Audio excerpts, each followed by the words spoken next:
Today, let's start repetition of chemical kinetics.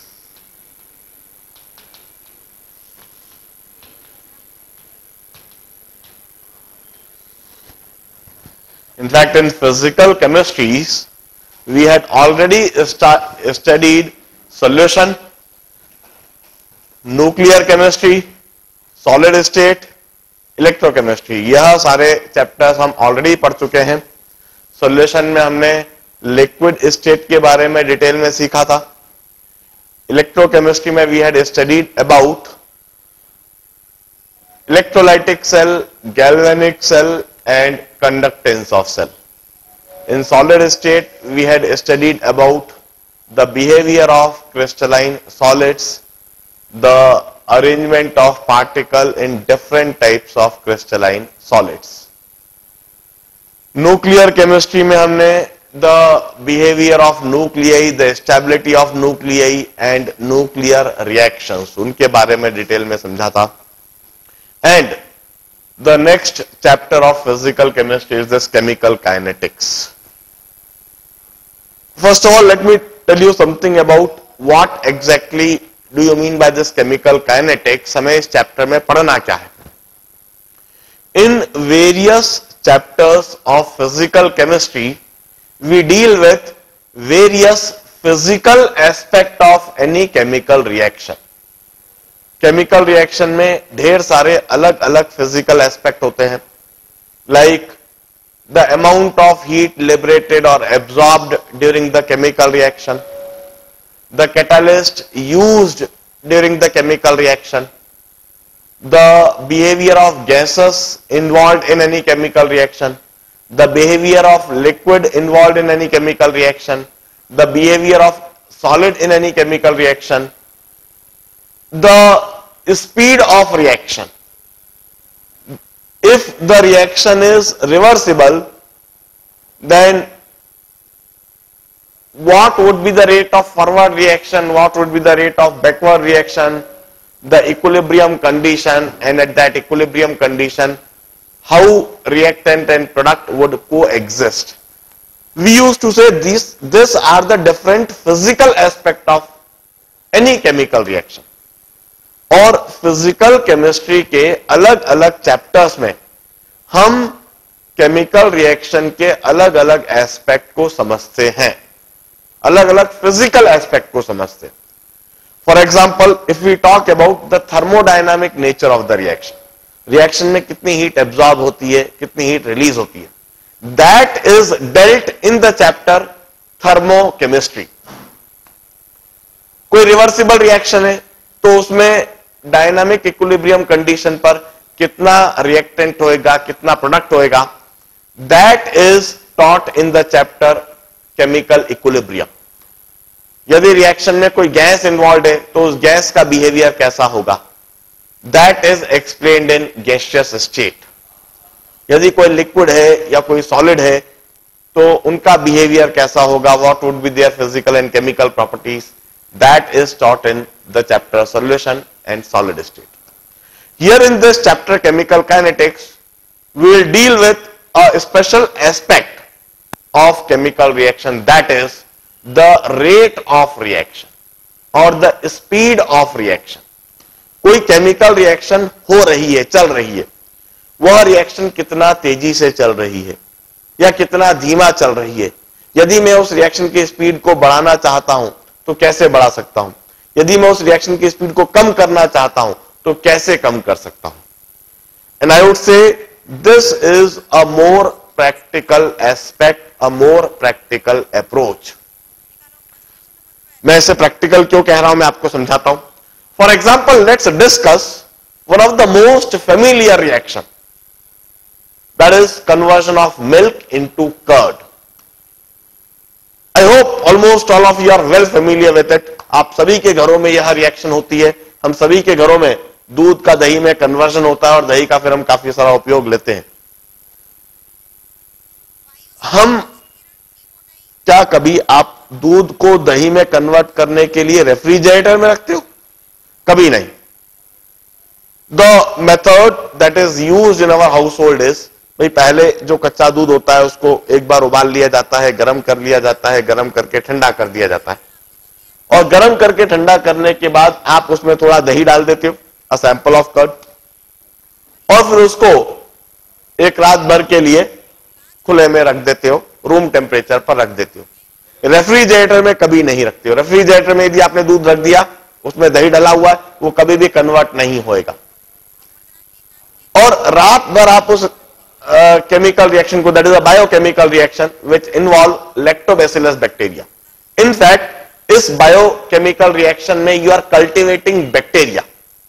आप जब उसमें दही डाल रहे हो तो लैक्टोबैसिलस बैक्टीरिया डाल रहे हो, और वह लैक्टोबैसिलस बैक्टीरिया वहां पर धीरे धीरे करके बढ़ते जा रहे हैं, उनका कल्टीवेशन हो रहा है, उनकी कॉलोनीज बढ़ती जा रही है। And curd is in fact millions और billions of the colonies of lactobacillus bacteria. हर एक बैक्टीरिया हार्मफुल नहीं होता है, कुछ बैक्टीरिया बीमारी करते हैं, मगर ये जो लैक्टोबैसिलस बैक्टीरिया है जो दूध में होता, दही में होता है, it's very much beneficial and very much healthy for man, और हम उसको कल्टीवेट करते हैं और हम उसको खाते भी हैं। Now it's a reaction of our concern. सबसे पहली बात, हम अच्छी तरह से जानते हैं कि इस रिएक्शन में रात भर लगता है। हम यह भी बात अभी अभी समझ गए कि इस रिएक्शन को हम रेफ्रिजरेटर में नहीं कर सकते। हम यदि उबलते हुए दूध में दही डाल दें तो वो कर्ड में कन्वर्ट नहीं होता। It's really a reaction in which speed really matters. ठंड में घरों में समस्या हो जाती है कि दूध जल्दी से दही में कन्वर्ट नहीं हो रहा है, और हमें वहां पर कुछ अलग प्रयास करने पड़ते हैं। यदि एम्बिएंट टेम्परेचर, एनवायरनमेंट में टेम्परेचर यदि 5, 6 या 7 डिग्री सेंटीग्रेड के रेंज में चला जाए, यदि हम हिल स्टेशन पर चले जाएं, जम्मू कश्मीर लद्दाख में चले जाएं, तो वहां दूध को दही में बनाना एक बड़ी मेजर समस्या है। वो बड़ी आसानी से दूध को दही में कन्वर्ट नहीं कर पाते हैं, कन्वर्शन में उनको 2-2 दिन लग जाते हैं। और गर्मियों में उल्टी समस्या है। यदि टेम्परेचर 40 या 45 डिग्री सेंटीग्रेड के रेंज में हो तो एक दूसरी समस्या है कि दूध का दही में कन्वर्शन तो बड़ी जल्दी हो जाता है, और बड़ी जल्दी वो दही खराब भी होने लगता है, वो खट्टा भी होने लगता है। तो वहां पर हमको इस रिएक्शन को रोकना होता है। हम दूध को दही में कन्वर्ट करते हैं और दही बनते से ही हम उसको रेफ्रिजरेटर में रख देते हैं, सो दैट वो रिएक्शन धीमी हो जाए, वह रिएक्शन रुक जाए और हमारा दही लंबे समय के लिए इस्तेमाल करा जा सके। अब आप जरा सोचिए, आपके घर में जब दूध का दही में कन्वर्जन होता है तो यह चर्चा जरूर होती है कि इस दूध को दही में कन्वर्ट होने में रात भर लगेगा, 8 घंटे लगेंगे, 10 घंटे लगेंगे। Have you ever discuss about कि इस ट्रांसफॉर्मेशन में कितनी हीट निकलेगी या कितनी हीट देना पड़ेगी? नेवर। रिएक्शन में कितनी हीट देना है, कितनी हीट निकल रही है, यह प्रैक्टिकल एस्पेक्ट नहीं है। हो सकता है एक थियोरेटिकल पॉइंट ऑफ कंसर्न हो, मगर कभी भी यह प्रैक्टिकल एस्पेक्ट नहीं है। The more practical aspect is कि रिएक्शन किस रेट से चल रही है, उस रिएक्शन को होने में कितना समय लगेगा, उस रिएक्शन की स्पीड को हमें बढ़ाना है या हमें घटाना है। बढ़ाना है तो हम कैसे बढ़ाएं, घटाना है तो हम कैसे घटाएं। I would say the concept and fundamentals discussed in this chapter called chemical kinetics, they are more practical, they find practical utility. हम हमारे डे टू डे लाइफ में केमिकल काइनेटिक्स के कंसेप्ट को ही डिस्कस करते हैं। For example, if you are owner of a fertiliser industry, यदि आप फर्टिलाइजर इंडस्ट्री के मालिक हैं तो आपको किस बात से ज्यादा मतलब होगा? यदि आप अमोनियम फर्टिलाइजर इंडस्ट्री के मालिक हैं तो आपको इस बात से मतलब नहीं होगा कि उस इंडस्ट्री में कितना हाइड्रोजन इस्तेमाल हो रहा है, कितना नाइट्रोजन इस्तेमाल हो रहा है, कितनी हीट लिबरेट हो रही है, कितनी हीट एब्जॉर्ब हो रही है, या क्या कैटालिस्ट इस्तेमाल करा जा रहा है। But really you would keep your concern with what is the productivity. आपके फैक्ट्री में कितनी अमोनियम फर्टिलाइजर सालाना बन रही है, पिछले साल कितना बनी, इस साल कितना बनी, और आपकी प्रोडक्टिविटी इस बात पर निर्भर करेगी कि आपके इंडस्ट्री में अमोनिया कितनी तेजी से बन रही है। आप हमेशा यह कहोगे कि भाई प्रोडक्टिविटी बढ़ाओ, प्रोडक्टिविटी बढ़ाने के लिए आप हमेशा कहोगे कि अमोनिया बनने वाली जो रिएक्शन है नाइट्रोजन प्लस हाइड्रोजन से जो अमोनिया बन रही है उस रिएक्शन को जितना तेजी से करवा सकते हो करवाओ। For example let's discuss about liquor industry. कभी किसी शराब की बोतल पर देखो, वहां पर लिखा हुआ होता है 2 year old, 7 year old. A true champagne is generally 25 year old. What do you mean by it? We used to say any edible thing, कोई सी भी जो चीज खाने योग्य है, यदि आप उसको सड़ा दो, उसको सड़ने के लिए रख दो, उसका फर्मेंटेशन होने के लिए रख दो, gradually it gets converted into alcohol. यदि आप गेहूं, दाल, चावल जो भी आप खाते हो, यदि इसको सड़ने के लिए रख दो, 2-3 साल तक वहां सड़ती रहे और 2-3 साल तक सड़ने के बाद में वह अपने आप उसमें अल्कोहल बन जाता है। उसमें जितने भी ऑर्गेनिक सब्सटेंस है, ग्लूकोज, फ्रुक्टोज, जितने भी प्रोटीन मॉलिक्यूल्स से धीरे धीरे डीके होके वह इथाइल अल्कोहल में कन्वर्ट होते चले जाते हैं। और फिर आप उसका फर्मेंटेशन कर लो, उसको छान लो, उसको डिस्टिल कर लो and extract alcohol. Now in such industries like alcohol industry, liquor industry, जहां पर केमिकल रिएक्शन को होने में कुछ दिन या महीनों या सप्ताह नहीं है, वहां पर वह रिएक्शन सालों चलती है। यदि आप वाइन इंडस्ट्री में हैं तो वाइन इंडस्ट्री में अंगूर को, ग्रेप्स को रखा जा रहा है, बैरल्स में रखा जा रहा है, सालों तक रखे वह अंगूर, और सालों तक उसके अंदर का ग्लूकोज और फ्रुक्टोज वह डीके हो रहा है और वह डीके होकर इथाइल अल्कोहल में कन्वर्ट हो रहा है, वाइन में कन्वर्ट हो रहा है। Definitely your concern would be कि किस तरह से इस रिएक्शन का समय जो 6-7 साल है, यदि मैं इसको 1-2 साल और कम कर सकूं, definitely that would be more economical, that would make more money. मेरी जो इनकम है, मेरा जो प्रॉफिट है, वह डेफिनेटली बढ़ सकता है। So we used to say chemical kinetics, इसमें जो कंसेप्ट है, इसमें जो फंडामेंटल्स हैं, that have got more practical utility, more industrial application. अब देखिए, जैसा मैंने समझाया, will discuss about the rate of reaction, how fast a reaction go, how fast reactant gets converted into product, कितना तेजी से रिएक्टेंट डिसअपियर हो रहे हैं या फिर कितना तेजी से प्रोडक्ट अपियर हो रहे हैं। क्योंकि हमें रेट ऑफ रिएक्शन पढ़ना है और समझना है, सबसे पहले मैं रेट ऑफ रिएक्शन को डिफाइन करवाऊंगा। कोई सी भी केमिकल रिएक्शन है, let us study a simplest reaction, A plus B gives you C plus D। The simplest reaction जिसमें 1 मोल A का 1 मोल B के साथ रिएक्ट करता है, 1 मोल C मिलता है और 1 मोल D मिलता है। इस तरह की कोई सिंपल रिएक्शन है। सबसे पहले इस रिएक्शन के लिए मैं रेट ऑफ रिएक्शन डिफाइन करना चाहता हूं। Rate of reaction, I wish to write the definition for this. अब while writing rate of reaction मुझे 3 बातों का विशेष ध्यान रखना होगा। सबसे पहला, rate of reaction should be defined in terms of rate of change of reactant और the rate of change of product. मैं rate of change of reactant के टर्म्स में या rate of change of product के terms में rate of reaction को define करूंगा। मैं कहूंगा जितना तेजी से रिएक्टेंट डिसअपियर होते हैं उतनी ही ज्यादा रेट ऑफ रिएक्शन कही जानी चाहिए, या फिर जितना तेजी से प्रोडक्ट अपियर होते हैं उतना ही ज्यादा रेट ऑफ रिएक्शन कही जानी चाहिए। दूसरी बात, रेट ऑफ रिएक्शन को किसी भी टर्म्स में डिफाइन करा जाए, चाहे जिस रिएक्टेंट के टर्म्स में डिफाइन करो, चाहे जिस प्रोडक्ट के टर्म्स में डिफाइन करो, it should B positive in any case. Rate of reaction को हमेशा एक पॉजिटिव वैल्यू होना चाहिए। रेट ऑफ रिएक्शन की निगेटिव वैल्यू होने का कोई मतलब ही नहीं निकलता है। और तीसरी बात, रेट ऑफ रिएक्शन को किसी भी रिएक्टेंट, किसी भी प्रोडक्ट के टर्म में डिफाइन करें, it should come out to be equal in any case, in any definition it should be equal. मैं इन 3 बातों को ध्यान रखूंगा।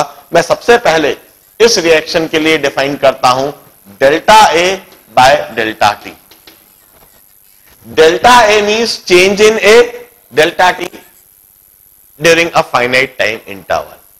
It would be expressed as final A minus initial A upon final time minus initial time. Delta A means final A minus initial A, delta means final time minus initial time. Now A is a reactant. A reactant है. With time it always decreases. A एक reactant है, समय के साथ हमेशा कम होता है. T2 minus T1, this would be a positive value. Final time minus initial time, ये हमेशा एक positive value होगा.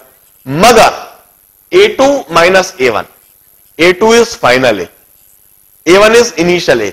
किसी भी टाइम इंटरवल में देखेंगे तो इनिशियली A ज्यादा होगा और फाइनली A कम होगा. कुछ समय के बाद A रिएक्टेंट होने की वजह से कम हो जाएगा. A2 minus A1 would always be a negative value. T2 would be a positive value. Hence delta A by delta T would always be a negative value. We call it rate of change of A.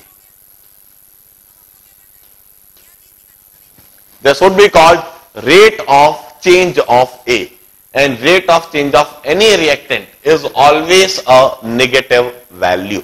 किसी भी reactant का जब हम rate of change देखेंगे it would always come out to be a negative value. यदि इसी तरह से मैं define करूं delta B by delta T, delta B by delta T, once again B is also a reactant. Delta B by delta T would be expressed as B2 minus B1 upon T2 minus T1. Since B is also a reactant, it also decreases with time.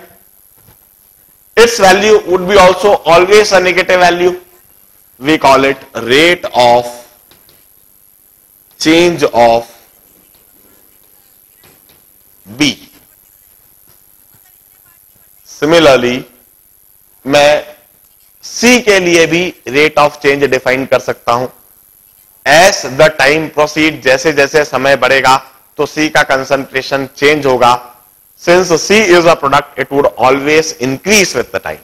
Time के साथ C हमेशा increase होगा. If I right delta C by delta T, it would be C2 minus C1 upon T2 minus T1. Final C is always a larger value. Initial C is always a smaller value. C2 minus C1, this would be a positive value. T2 minus T1 is also a positive value. A positive quantity upon another positive quantity makes a positive quantity. We call it rate of change of C. In the similar fashion, I may define delta D by delta T. It's D2 minus D1 upon T2 minus T1. Since D is also a product, it would be also always a positive value, and we call it rate of change of D. In this manner, we define rate of change of various reactant and product. Reactant का rate of change हमेशा एक negative value आएगा, product का rate of change हमेशा एक positive value आएगा. अब based on this definition I will define rate of reaction. इसी रिएक्शन का मैं रेट डिफाइन करूंगा. पहली बात, रेट ऑफ रिएक्शन को rate of change of reactant और प्रोडक्ट के टर्म्स में डिफाइन करना है. मतलब मैं या तो रेट ऑफ रिएक्शन को delta A by delta T के टर्म्स में डिफाइन करूंगा, या फिर इसे डिफाइन करूंगा delta B by delta T के टर्म्स में, या फिर इसे डिफाइन करूंगा delta C by delta T के टर्म्स में, या फिर मैं इसे डिफाइन करूंगा delta D by delta T के टर्म्स में. किसी भी रिएक्टेंट या किसी भी प्रोडक्ट के रेट ऑफ चेंज के टर्म्स में रेट ऑफ रिएक्शन को डिफाइन करा जा सकता है. दूसरी बात, किसी भी टर्म में डिफाइन करें it should B positive always. हमेशा इसकी एक पॉजिटिव वैल्यू होनी चाहिए. Delta A by delta T, A since it's a reactant, इसका रेट ऑफ चेंज नेगेटिव है. Delta A by delta T एक नेगेटिव क्वांटिटी है. इसके आगे एडिशनली यदि एक मैं माइनस साइन लगा दूं this negative quantity into this negative sign makes it a positive quantity. Delta B by delta T, B भी एक रिएक्टेंट है, नेगेटिव होता है, इसके आगे भी एडिशनली एक माइनस साइन लगा दो। Delta C by delta T एक पॉजिटिव क्वांटिटी होता है, rate of change of product के आगे प्लस साइन ही लगा रहे हैं। Delta D by delta T यह भी एक पॉजिटिव क्वांटिटी होता है, rate of change of product के आगे हमेशा प्लस साइन ही लगा रहे हैं। इस तरह से मैंने इन सभी क्वांटिटी को, जो नेगेटिव थी उनके आगे एडिशनल एक माइनस साइन लगाया, जो पॉजिटिव थी उनके आगे प्लस साइन लगाया। इस तरह से इन सभी क्वांटिटी को मैंने पॉजिटिव बना दिया। अब it should be equal in any case. अब for such simple reaction it's not a big problem. एक मोल ए का जब रिएक्ट करता है तो साइमल्टेनियसली एक मोल बी का रिएक्ट करता है, साइमल्टेनियसली एक मोल सी का बनता है। Whatever is the rate of disappearance of A, the same would be the rate of disappearance of B, and the same would be the rate of appearance of C, and the same would be the rate of appearance of D. तो rate of change of A जितना है उतना ही rate of change of B रहेगा, उतना ही rate of change of C आएगा और उतना ही rate of change of D आएगा। For this reaction, rate of reaction may be written like this. इस सिंपल से रिएक्शन के लिए रेट ऑफ रिएक्शन को या तो मैं minus delta A by delta T लिखूंगा, या फिर लिखूंगा minus delta B by delta T, या फिर मैं डिफाइन करूंगा plus delta C by delta T, या फिर रेट ऑफ रिएक्शन को डिफाइन करूंगा plus delta D by delta T. पहली बात, रेट ऑफ रिएक्शन को हम हमेशा rate of change of reactant या rate of change of product के टर्म्स में डिफाइन कर रहे हैं। दूसरी बात, किसी भी टर्म्स में डिफाइन करें वो हमेशा पॉजिटिव है। तीसरी बात, किसी भी टर्म्स में डिफाइन करें वह हमेशा इक्वल है। Now this is a simplest reaction. Simplest reaction के लिए रेट ऑफ रिएक्शन डिफाइन करने का तरीका देखने के बाद मैं हल्की सी रिएक्शन को कॉम्प्लिकेटेड करता हूं। रिएक्शन को कॉम्प्लिकेटेड करने से मेरा मतलब है मैं कुछ कोएफिशिएंट के साथ एक रिएक्शन लिखता हूं। Let's consider this reaction. N2 plus thrice H2 gives you twice ammonia. N2 is also a gas, hydrogen is also a gas, ammonia is also a gas. Let's study this reaction.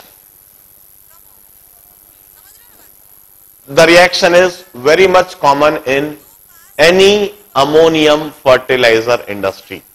Ammonium fertilizer industry means जहां पर वह fertiliser बनती है which are based on ammonia, और वहां पर ammonia का production जरूरी है। इस रिएक्शन में अमोनिया बन रहा है। किसी भी अमोनियम फर्टिलाइजर इंडस्ट्री में यह रिएक्शन जरूर कराई जाती है। नाइट्रोजन और हाइड्रोजन को कैटालिस्ट के प्रेजेंस में हाई टेम्परेचर पर रखते हुए 500 डिग्री सेंटीग्रेड पर रखते हुए अमोनिया का ट्रांसफॉर्मेशन। और यह भी बात मैं बता चुका हूं कि यदि आप फर्टिलाइजर की प्रोडक्टिविटी बढ़ाना चाहते हो तो आपको अधिक से अधिक अमोनिया बनानी होगी। जितना अधिक से अधिक आप इस रिएक्शन का रेट कर सकते हो उतना अधिक आप रेट कर दो। जितना अधिक आपकी अमोनिया बनेगी उतना ही अधिक आपका फर्टिलाइजर बनेगा। अब मुझे इस रिएक्शन के लिए रेट ऑफ रिएक्शन डिफाइन करना है। I wish to define rate of reaction for such reaction. मैं फिर वापस दोहराता हूं, रेट ऑफ रिएक्शन डिफाइन करते समय में तीन बातें ध्यान देनी है, तीन बातें हमेशा याद रखनी। पहली बात, रेट ऑफ रिएक्शन जब हम डिफाइन करेंगे it should be defined in terms of rate of change of reactant और the rate of change of product. It should be defined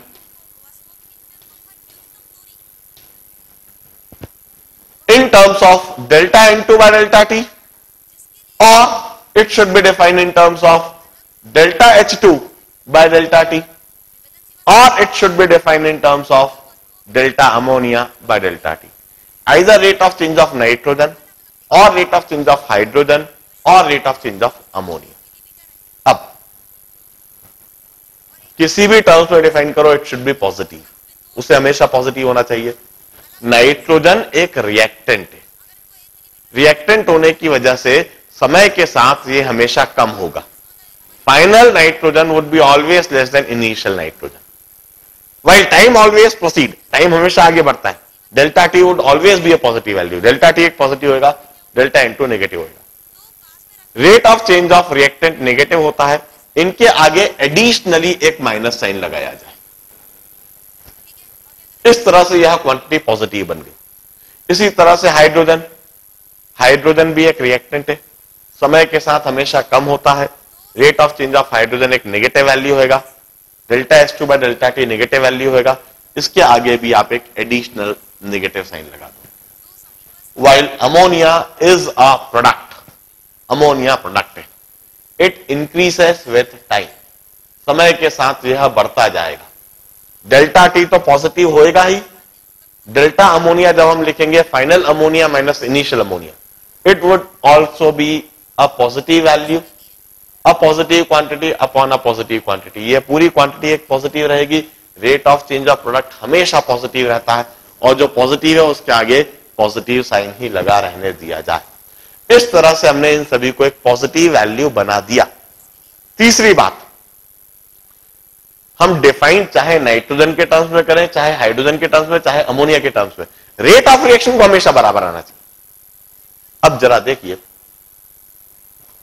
if a mole of nitrogen react simultaneously 3 moles of hydrogen react, यदि किसी time interval में 1 mole nitrogen का react करता है तो उसी समय में 3 हाइड्रोजन के मोल्स रिएक्ट करेंगे। The rate of disappearance of hydrogen would be always 3 times the rate of disappearance of nitrogen. जो भी कुछ नाइट्रोजन का रेट ऑफ डिसअपियरेंस है, हाइड्रोजन का रेट ऑफ डिसअपियरेंस हमेशा 3 टाइम्स होएगा। तो हाइड्रोजन के रेट ऑफ डिसअपियरेंस को यदि मैं 3 से डिवाइड कर दूं, rate of disappearance of hydrogen को यदि मैं 3 से डिवाइड कर दूं, then it would become equal to the rate of disappearance of nitrogen. I can always relate delta N2 by delta T and delta H2 by delta T in this manner. मैं एक और बात समझाता हूं, इस बार nitrogen और ammonia को लेकर समझाता हूं। As the reaction suggests us that a mole of nitrogen gives you 2 moles of ammonia. A mole of nitrogen gives you a 2 mole of ammonia. Means यदि नाइट्रोजन का 1 मोल गायब होता है तो अमोनिया के 2 मोल दिखाई देने लगेंगे, अपीयर हो जाएंगे। If rate of disappearance of nitrogen is 1 mole per liter per hour, in that case the rate of appearance of ammonia would be 2 moles per liter per hour. The rate of appearance of ammonia is always double the rate of disappearance of nitrogen. यदि मैं ammonia के rate of appearance को 2 से divide कर दूं तो वह rate of disappearance of nitrogen के बराबर हो जाएगा। तीनों रिलेट हो गए, तीनों बराबर हो गए, and this would be the rate of reaction. अब जरा देखिए, रिएक्टेंट के रेट ऑफ चेंज के आगे नेगेटिव साइन, प्रोडक्ट के रेट ऑफ चेंज के आगे पॉजिटिव साइन। नाइट्रोजन का कोएफिशिएंट 1 था तो इधर आप 1/1 लिखा हुआ देखिए। हाइड्रोजन का कोएफिशिएंट 3 था तो इधर आप 1/3 लिखा हुआ देखिए। अमोनिया का कोएफिशिएंट 2 है तो इधर आप 1/2 लिखा हुआ देखिए। For such reaction the rate of reaction should be defined in this manner. Let me generalise this concept. मैं इस कंसेप्ट को पूरी तरह से जनरलाइज कर देता हूं। मैं एक जनरलाइज्ड रिएक्शन लिखता हूं, A moles of A reacting with B moles of B in order to give you C moles of C and D moles of D. इस तरह की कोई रिएक्शन है, A moles of A reacting with B moles of B in order to give you C moles of C and D moles of D. यह reaction हो रही है and I wish to define rate of reaction for this reaction. इस reaction के लिए मैं rate of reaction define करना चाहता हूं. I should always do it like this. Rate of reaction. या तो हम इसे डिफाइन करें A के टर्म्स में, या फिर हम इसे डिफाइन करें B के टर्म्स में, या फिर हम इसे डिफाइन करेंगे C के टर्म्स में, या फिर हम इसे डिफाइन करेंगे D के टर्म्स में. It should be defined either in terms of delta A by delta T, or in terms of delta B by delta T, or in terms of delta C by delta T, or in terms of delta D by delta T. A का coefficient small a है, इसको denominator में लिखूंगा 1 by A. B का coefficient small b है, इसको denominator में लिखूंगा 1 by B. C का कोएफिशिएंट स्मॉल c है, इसको डिनोमिनेटर में लिखूंगा 1 by C. D का कोएफिशिएंट स्मॉल d है, इसको भी डिनोमिनेटर में लिख दूंगा 1 by D. अब जो रिएक्टेंट है उनका rate of change negative value होता है, उनके आगे एडिशनल माइनस साइन लगा दूंगा. A और B रिएक्टेंट है, इनके आगे एडिशनल माइनस साइन लगा दिया. C और D प्रोडक्ट है, इनके आगे प्लस साइन लगा रहने दूंगा. इस तरीके से यह सभी बराबर हो गए, पॉजिटिव हो गए, and this would be the rate of reaction, it's definition. किसी भी रिएक्शन के लिए rate of reaction it should be defined in this manner. इसका मतलब है कि रेट ऑफ रिएक्शन की डेफिनेशन इस बात पर डिपेंड करेगा कि रिएक्शन को किस तरह से लिखा गया है. एक ही रिएक्शन को लिखने के दो तरीके हो सकते हैं, और उन दोनों ही तरीके में रेट ऑफ रिएक्शन की डेफिनेशन